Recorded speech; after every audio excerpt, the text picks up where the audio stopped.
শুভ দুপুর সবাইকে। আসসালামু আলাইকুম রহমতুল্লাহি ওয়া বারাকাতুহু। আজকের তাপমাত্রা খুবই বেশি, অনেক রোদের তাপ, প্রচণ্ড গরম লাগতেছে।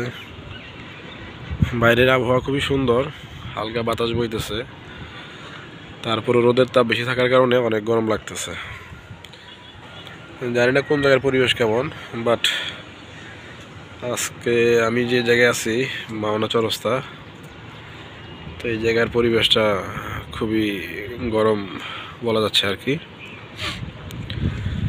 বৃষ্টির কোনো আশঙ্কা নেই, তার ভিতর যদি কারেন্ট না থাকে তাহলে তো অবস্থা একদমই খারাপ। বাচ্চা কাচ্চা নিয়ে থাকাটা খুব টাফ হয়ে যায়। যাই হোক, সবাইকে দুপুরে শুভেচ্ছা জানিয়ে বিদায় নিচ্ছি।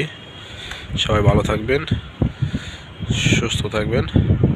আসসালামু আলাইকুম ওয়া রাহমাতুল্লাহি ওয়া বারাকাতুহু।